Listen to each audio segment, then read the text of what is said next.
Welcome to Freezer Milk Podcast. I'm your host, Bridget, along with my husband, Chris. Podcast where we talk about the comedic side and serious side of parenting, life, and relationships. We are boy parents. We have two boys, Enzo and Rhett, with about a 6-year age gap between the two. You can check out our website, freezermilk.com. Also, feel free to follow us on Instagram at Freezer Milk Podcast. Thanks and hope you enjoy. Well, we skipped last week, guys. Obviously, you guys probably picked up on that. It wasn't on purpose or for lack of trying.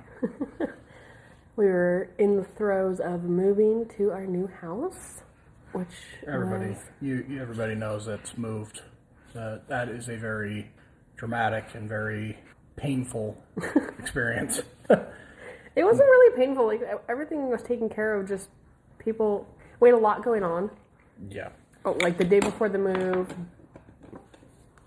just rolling screwdrivers across the table.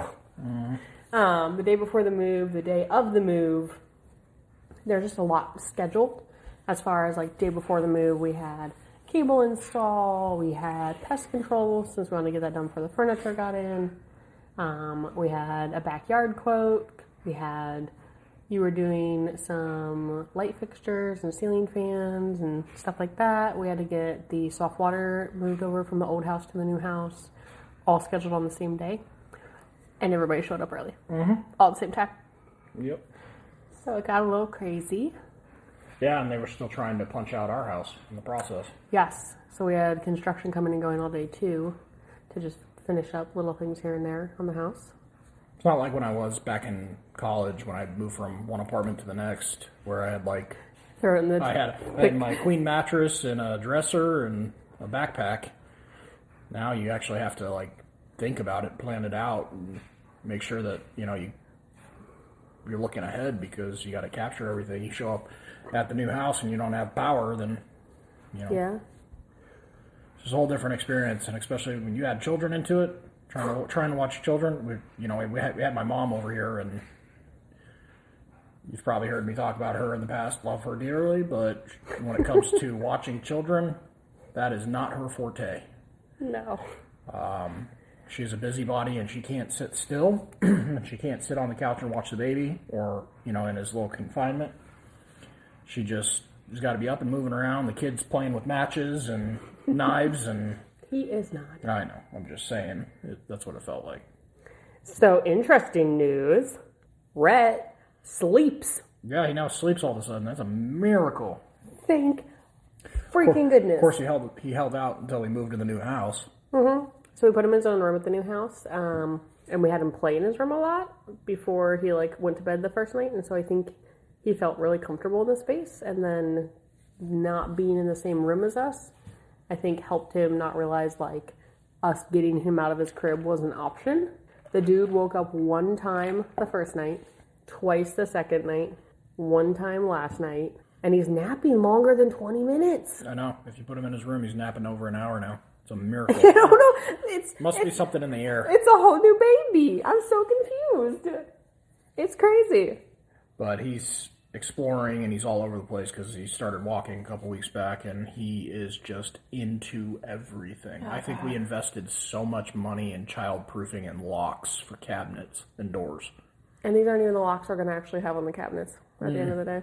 Nope. We'll end up doing the screw-in ones after they're painted. Yeah, already fixed. And it's been a process. It's just been it's been exhausting. I'm looking forward to kind of just enjoying the house and spending some time with you guys, and although I'm traveling, but I feel like it's so with having COVID and being everyone's sick and the exhaustion level of that, and then trying to throw into crap, we're moving in 10 days. I have to pack, and I'm so tired and I'm so exhausted and not healthy yet. Yeah, and lack of sleep, because Rhett was at that point. He went crazy and was getting up every 2 hours again for the last few nights in the old house. It was just brutal. To all of a sudden now, we feel rested. Mm-hmm. And I don't feel COVID exhaustion anymore. We have energy back. We're just kind of got to do this big, huge sigh of relief. Yeah, I was finally able to get a haircut. Weeks and weeks of I mean, growing my face out and growing my hair out and looking like a bum.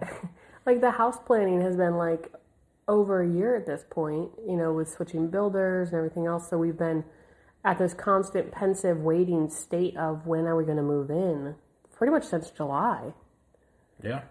So it's been this constant, like, when are we going to move in? When are we going to move in? When are we going to move in? And we couldn't fully settle in our rental because of the fact that we knew we were going to be moving soon. So we didn't do all the things that we're already doing in this house just to make it more ours. And it just feels so great. To have ours again. And that's a beautiful home, too. Mm-hmm. I mean, did a really nice job with it. And our finishes we picked are good as far as like different like light fixtures and fans and stuff like that. So the first thing I did, so we didn't, movers came Thursday, and then we got Enzo back on Friday from his dad's. He went to his dad's for a week, which was a much needed reprieve to give us a chance to like power through packing after having him for like 2 weeks straight with COVID. So I put Enzo's room together.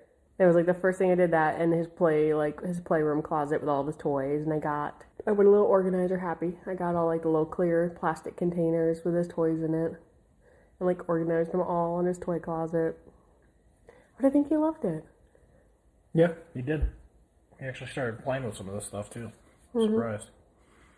No, it was a cool movie. Now he's got this entire closet to himself that he can call his. He's got his own space. He's got, his room, that he can call his, and I think it's a good place for him. It gives us some space. So Brett's sleeping. Enzo has his new room. I have my garage. In your garage. We both have our offices. We have individual offices now. I gotta teach you how to shut the door to your office. Well, yeah. You want to talk about our serious conversation we had with Enzo? Yeah. Enzo, we got him Friday from school, and he was pretty good. He wasn't terrible Friday. We didn't have him for like super long. Saturday, he was an entitled little shit from like the moment he woke up. Do you want to add anything? No, he got yelled at. He got a stern talking to. So first he got yelled at by you because the baby was like freaking out about something, and Enzo was like, ugh, now I can't hear my TV. Yeah, just complete blatant disrespect and disregard for his surroundings and everything else that's going on. Like, you can't just say, hey, Chris, how can I help you? No. I mean, he's not going to ask you that. He's fucking 7. Yeah, I'm just saying, man, it would be nice to just, hey, what can I do to alleviate some of this, And I want him to use that word, too. He's alleviate. 7. It's not going to happen. I'm just saying, like, his response was not appropriate. His response was not appropriate. It really got under my skin. And Bridget wasn't even up yet. Oh, you turned the switch off on accident that his TV was on? Yep, because it's on a half hot, and the electricians are coming back to fix that. But and then he was like, well, now you have to fix it. Yep. Very demanding. You don't like being told what to do. We've established this. I mean, you don't take kindly to it from anybody. No, that's true. But so we sat him down, went into his room. He cried. He always cries when you have talking to. Like when I talk to him. And his legs start hurting. Magically his legs hurt or his hands hurt or something else. But we talked about how his behavior is not fun to be around right now. And I kind of explained, like, your behavior is something you can change. Who you are at your core is who you are. And that person we really, really love and we really, really like. The behavior you're currently doing is something that we don't like. And it's not fun to be around because you are acting like everything is about you all the time. And it's whatever you want to do. We kind of explained that, what does entitled mean and how do kids act entitled and how can he work to be more helpful and not so entitled like a little prince kind of? Yeah, and demanding. Yeah. I think it was a good conversation. Yeah, I don't know how much he took away from it. He was better the next day. I mean, I'd rather understand what the root of that issue is. I want to know kind of what his train of thought is. Is this something he's experiencing somewhere else? Is this something that it's just here because we're, again, it's different. It's split households. So, and in one household he has a sibling, and in one household he's the only child with live-in grandma and grandpa. Yeah. So I mean, he's got, at one house he's got mom, He's got Cree, he's got the baby, but mom and Cree are working all the time. And baby's very demanding right now. And baby is very demanding and needs a lot of attention. And then one house he has grandma and grandpa who probably give him his undivided attention. We don't have that luxury here. Yeah. Even when grandma comes over, she's not focused on Enzo. She's focused on whatever. Refinancing her house. She's been refinancing her house for 5 years. I'm like, the rates aren't going to get any better. It's just, it's two different households. And I feel so bad for him because the rules are different here than they are at Dad's, I'm sure. 110%. And it's hard at, We talked also about lying. So we talked about how rules are different. Expectations are like daily chores. Speaking of, we got to make sure we make him a chore chart. Yep. But he magically forgets his chores that are the same and have been the same for the last 2 years in the morning. Which I don't understand because he's so good about the clock in his room that you bought. You bought this clock so he wouldn't come out of his room. He abides by that clock no matter what. His door this morning was open. His light was on. He was dressed for school, and I walked over there to get the baby at 5:30 a.m. Really? And he was in his bed reading a book, waiting for his clock. I was just astounded. I looked in there, and he's like, I'm waiting for my clock, and I'm like, cool. Okay. Read a book. I just want to put your books and Legos in here. You don't have to be asleep, but you need to just chill. So I'm like, I got to give him, the benefit of the doubt. He's a good kid, and he excels in school. He's in gifted programs. There's some things that he needs to work on. He's 7 years old.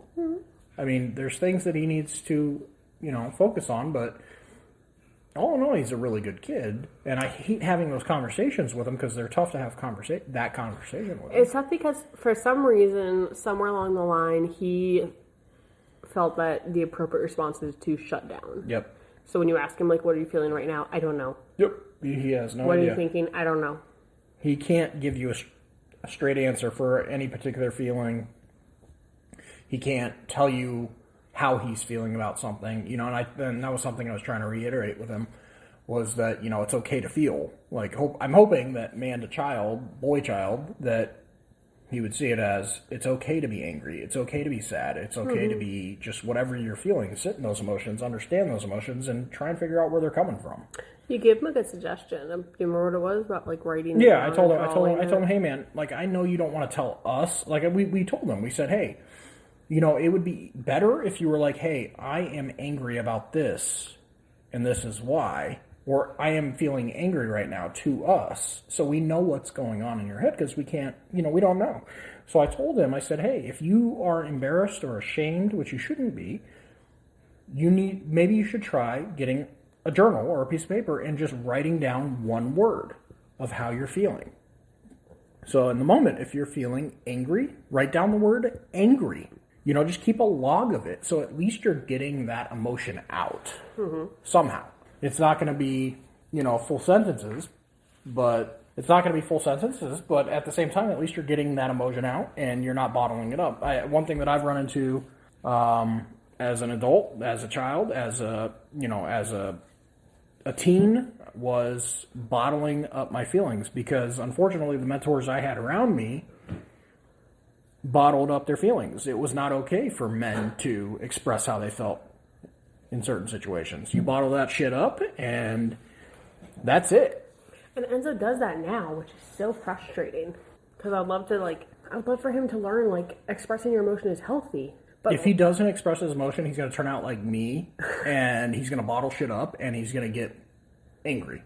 He does bottle shit up right now, though. He gets, you get explosive. My dad got explosives. I get explosive sometimes. I mean, typically I try to redirect it or recorrect it, or I apologize, or his natural response right now is to cry and say he's scared.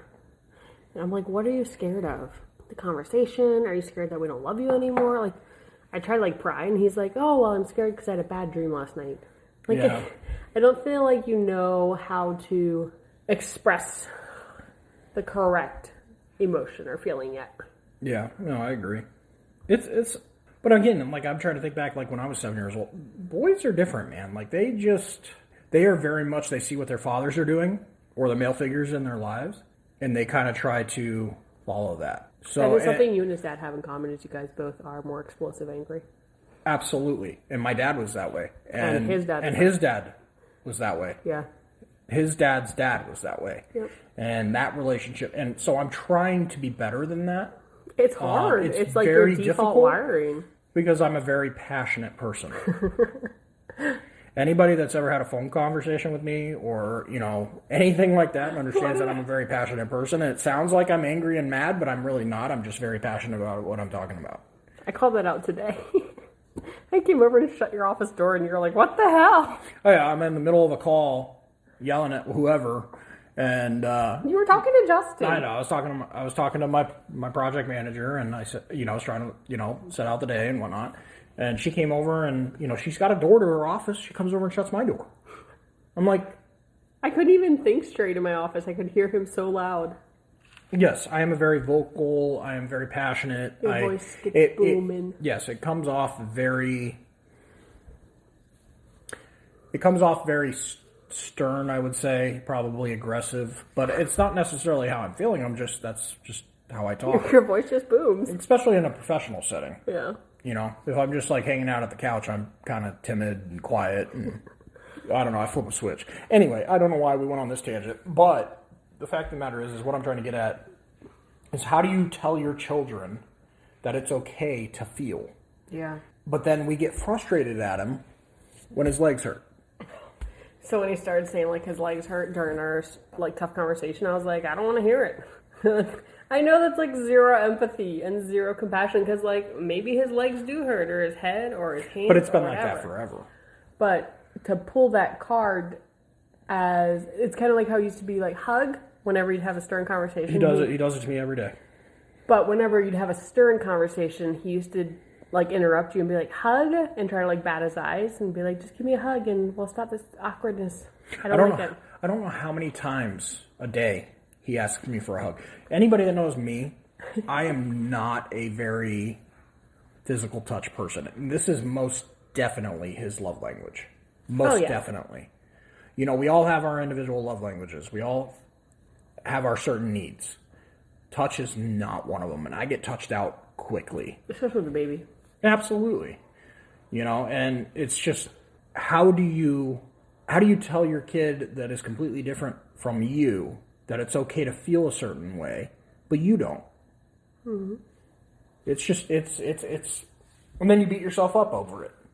And you're like, why am I failing so bad? He asked for a dream catcher. He did ask for a dream catcher, so I found one online, sent it to you. We ordered it, it arrived today. He wants a dream catcher for having bad dreams. So, we talked with Enzo about, going back to like talking about his behavior. So I talked to him about like, it's like little stuff, like lied about brushing his teeth. His toothbrush was dry.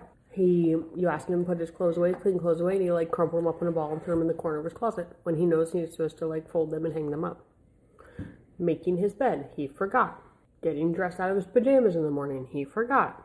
So it became this constant cycle we were noticing of claiming he forgot, but not doing things or trying to lie about it. So we had this big conversation about, hey, these behaviors are super unattractive. Mm-hmm. And they make us not want to hang out with you because it's not fun to be around. We used to be able to trust you. You're given a lot of autonomy. You're given a lot of, Independence. Independence, that's the word. That's because we were trusting. But at this point, you're making us feel like we can't trust you to do the things that we've asked you to do. So we talked about making them like a chore chart in the morning. So kind of just a visual cue of, make your bed, get dressed, brush your teeth, and then get ready, for your day. Like, do you want to watch TV if it's the weekend or get ready for school, whatever it is. But I think doing like just a little visual chart, even if it's just like a picture of a toothbrush, a picture of a bed, and a picture of like some clothes. Do you know how to draw a toothbrush? No, I was going to use clip art. Oh, okay.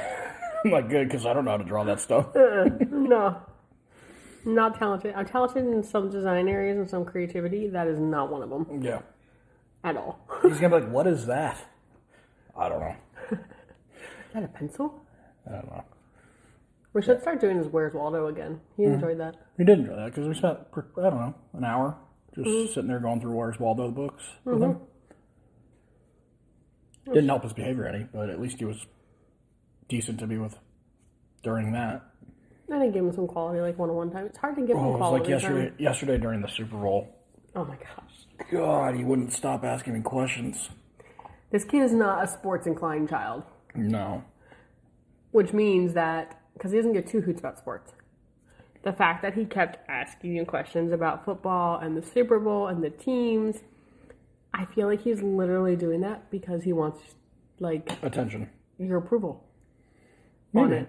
Like, he wants to express interest in something that he knows you like. Right, because we've told him in the past, you know, because he's constantly trying to get us to do stuff that he likes, but he doesn't want to do anything that we want. And we told him, we said, you know, we're all about doing stuff that you don't like, or that you like that we don't, but at the same time, you have to kind of reciprocate that with us. We want to be able to do stuff that we like. I literally think he's doing it because he wants to have it as like a relatable item to you. Yeah. And try to like show you he's interested in something you like. Yeah. It's so cute to watch from like an outside point of view. I know it's frustrating because he's asking a bajillion questions, but from an outside point of view, like, it's just cute. You can see the effort he's making to try to attempt to know what he's talking about. He's trying to bond, and you know, but yeah, I think there's one thing that we need to work with him on is there's kind of a time and place. You know, at 7, 8 o'clock at night, I kind of just wanted to watch the Super Bowl. It's just tough. I mean, it's a constant balance of finding how to parent.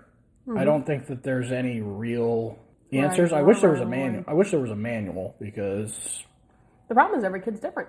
Yeah, I mean we talk all the time about how different as babies Enzo and Rhett were. Absolutely. Enzo was not grabbing plugs out of a wall, not trying to open cabinets, not explorative, not being crazy. Yeah, and Rhett is the complete opposite. He is into everything. He wants to see everything. He wants to put everything in his mouth. Everything. He wants to touch everything. I took him for a walk, like, out on the front sidewalk, and of course he grabs the rocks and instantly tries to shove, like, 6 of them in his mouth at a time. I'm like, bro, we don't chew rocks. That's not a thing that we do. No, we don't chew rocks. But it's everything. Like, he'll pick up a freaking electrical cord and try to chew, like, the metal prong on the end. He takes the cap. He takes dollars. He tries to take the cap off the door stops. Yeah. He literally, the other day, he was on the floor in here, and I was sitting at the chair, and he was trying to chew the leg of the chair. Like, what are you, a beaver? Like, come on, bro. Like, he's teething. So he just cut a top tooth. So he has 2 teeth. He has one bottom and one. He bit me the other day. That thing hurt. No shit. God. Tonight, when I was nursing, he bit me, and I was like, ow! And you looked at me like, are you okay? I'm like, no, he bit me. I wish everybody could see it, but Bridget bought him a helmet because he likes to hit his head on the tile. Oh, God. He's working on that coordination thing, and sometimes he thinks walls are there that aren't there. He got it good yesterday. Yeah, he's got a big old bruise on his head. So it bruised, like, instantly. Bridget bought him this helmet. It's just a padded. It looks like a rugby helmet, except for it's all just pads. With giraffes and elephants. Yeah. It's adorable. I'll post it on our Instagram account, a picture of it. It's so funny. These kids, man, they're 2 different beings for sure. I think that's one thing that they're going to struggle with when they're older. It's something that we as parents, I always talk about with my parents.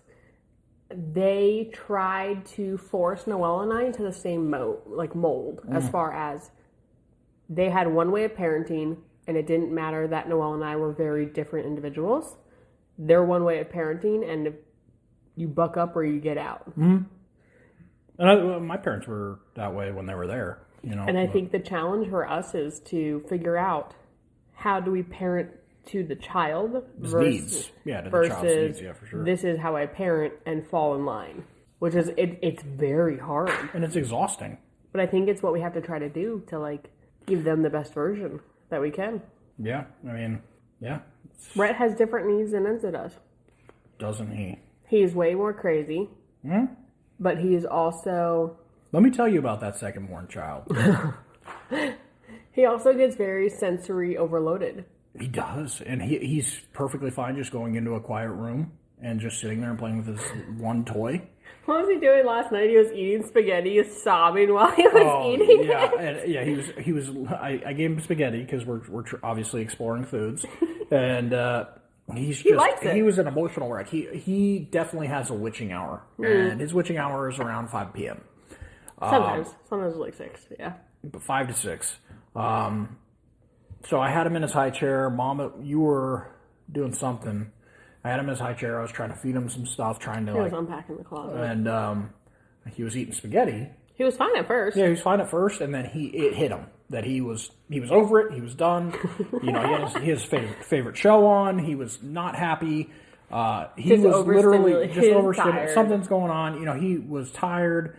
Just started melting down, crying. And he's still eating his pasta. He's like shoving it in and just sobbing at the same time. I'm like, boy, I look at him and I'm like, Red, are we an emotional eater? Are we eating our feelings currently? Because that's exactly what he was doing. I'm like, dude, I do that. Just shoving spaghetti. Like, stop putting it in your mouth. I guess the point of this is that all these kids are different. They're going to get parented differently. They're going to have their own personalities. They're going to have their quirks. They're going to have goal is to parent them differently. They're going to have their annoyances. I think that you just need to, as a parent, find some common ground with them and kind of try to understand where they're coming from. Mm-hmm. The best you can. It's hard. It's very, very hard. Every day it's a challenge for me to look at Enzo and be like, I do not understand why you're crying right now. Yep. I have no idea. Yep. I don't understand why you get so worked up, you start heaving and then throw up. I don't get it. It bothers me. Mm-hmm. But I think if you have some leniency and you kind of try to, work through it with them, I think that's the best we can ask, as parents. We are typically really good. We've been super stressed the last week or so. But we are typically really good about balancing who's taking care of what with a kid, as far as some days the crying and dry heaving and throwing up bothers me more than it bothers you. Yeah, absolutely. And some days I walk out and I'm like, I can't do it. Nope. I have zero empathy right now. It just pisses me off. Mm-hmm. And you'll be like, fine, I got it. Or yesterday, shit everywhere. Oh yeah, I lost it. You lost it. Normally it wouldn't bother me. Yesterday it got me. It was on his wall. I hate the fact it was everywhere. I mean, because we've introduced purees, these squeeze packs, just as a filler. And man, that thickens everything. And I changed this I'm trying to change this diaper, and he straight up sticks his hands in it, and then he does a barrel roll. And it just flings everywhere. It's on my shirt. It's on my hands. It's all over his legs. It's on his face. He rubbed his hand on his face, and he's trying to eat it. It's all over the wall. It's all over the changing. I just lost it. It was sensory overload for me. You yelled, Bridget! I yelled for Bridget so loud. And now that I look at it, it's a horrible thing for Enzo to see me unravel like that. But I just couldn't contain it. You walked him out to me and just straight up handed he was covered in poop, and naked, covered in shit, naked, and she's in the kitchen, and I straight up just hand her the baby and say, "I can't do this," and I walk away from the other. And the kitchen sink is full, so I'm like, "What? You didn't bring me wipes? You didn't nothing?" And I told her to figure it out. It was one of those moments, and that's the meltdown that Rhett has, or it's the meltdown that Enzo has. You wonder where they get it from. It's amazing. It's tough. It's very tough, and these kids have brought in some things out in me that I love them to death, but man, they have gotten me worked up. And the goal is they're supposed to help you grow. Yeah, no, I agree. I hope, hopefully something, comes from it, and it's not just punishment for something else. Rhett turned 11 months old this week. Yeah, he does. He's getting up there in age. And Can man, you he's a believe handful. how quick it went by? Yeah, it did fly by. So fast. I just, honestly, I'm just going to keep digging, and, I don't know. It's unfortunate because I don't know how to be Mr. Dad. I don't know. I struggle with guilt and, because I do blow up, or I sit in my emotion, or I get angry or frustrated or whatever, and I feel guilty for that. Do you remember a long time ago when I felt mom guilt about stuff? You used to tell me the fact that you feel guilt means you're a great mom. Well, nice reverse psychology, but don't use my own words against me. The fact that you feel guilt about your decisions and how it reflects on you as a dad is literally pointing to the fact that you're a great dad, because there are plenty of people who don't feel any guilt at all. Yeah. It's crazy. I always told myself I wasn't going to end up like my father, but every day these kids bring my father out in me. It's crazy. That's your challenge. It is my challenge. Try to overcome it. Yep. It's very hard. Like, they talk about in like psychology and stuff like that children either end up just like their parents or they push super far to the opposite end of the spectrum.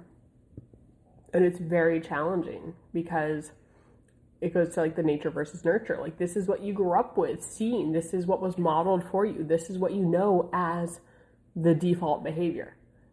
So then to like reprogram and rewire yourself as a parent to be like, hey, I'm not going to do that default and I'm going to try really hard. It's challenging.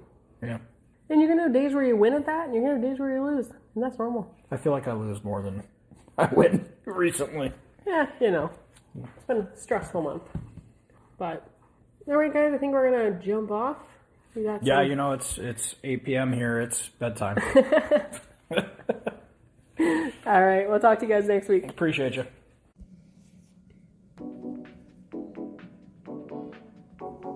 Thanks, everybody, for listening. You can check us out at freezermilk.com or Instagram. Freezermilk Podcast. Until next week, guys. Thanks. Don't forget, parenting is a trip. We are all here on the journey with you together. Thanks so much for listening.